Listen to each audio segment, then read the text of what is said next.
नमस्कार मंडळी, मेजवानीमध्ये तुम्हा सगळ्यांचं पुन्हा एकदा अगदी मनापासून स्वागत. तर जेवणाबरोबर तोंडी लावण्यासाठी मस्त चटपटीत अशी कच्च्या कैरीची चटणी कशी बनवायची ते आज आपण बघणार आहोत. कैरीची चटणी अतिशय झटपट, टेस्टी आणि कमी साहित्यामध्ये होणारी आहे. चला तर मग सुरुवात करूयात. तर सगळ्यात आधी इथे एका पॅनमध्ये मी 1 वाटी शेंगदाणे घेतलेले आहेत. शेंगदाणे व्यवस्थित भाजून घ्यायचे आहेत. कच्चे शेंगदाणे घेतलेत तर त्याचा जो कच्चेपणा आहे तो लागतो आणि टेस्टसुद्धा बिघडते. तर आता इथे मी अर्धवट शेंगदाणे भाजलेले आहेत. त्यामध्ये 7 हिरव्या मिरच्या घेतलेल्या आहेत. तर इथे किती तिखट हवं आहे त्यावरती तुम्ही तुमच्या अंदाजानुसार मिरच्या कमी जास्त करू शकता. मिरच्या थोड्याशा भाजल्या की त्यामध्ये 1 चमचा मी जिरे घालते आहे. इथे जिरे तुम्ही कच्चे घेतले तरीसुद्धा चालू शकतं. तर इथे तुम्ही बघू शकता जिरे, मिरच्या आणि शेंगदाणे मस्त खरपूस असे भाजले जात आहेत.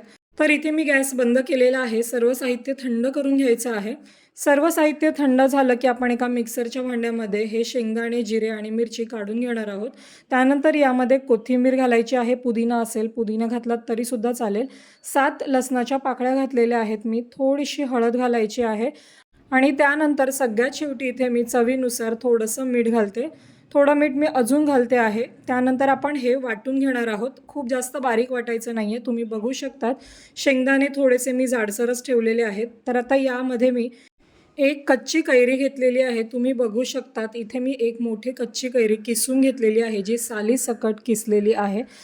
तर आता कैरी आपण यामध्ये घालून घेऊयात. कैरी किसूनच घ्यायची आहे. जर काप केलेत तर ते थोडंसं तुम्हाला जास्त वेळा बारीक करावं लागेल आणि मग अगदी पातळ चटणी होईल.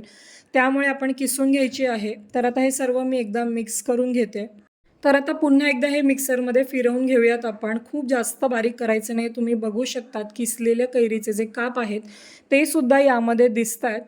तर खूप वेळा नाही, तर मी 1 ते 2 वेळा फक्त मिक्सरमधून हे फिरवून घेतलेलं आहे. तुम्ही बघू शकतात मस्त अशी चटपटीत चटणी आपली तयार झालेली आहे. ही चटणी तुम्ही फ्रीजमध्ये मस्त बनवून ठेवू शकता आणि तुम्हाला जेव्हा हवी आहे त्यावेळी तुम्ही काढून खाऊ शकता. तुम्ही सुद्धा चटपटीत कच्च्या कैरीची चटणी नक्की बनवून ठेवा. अतिशय टेस्टी होते.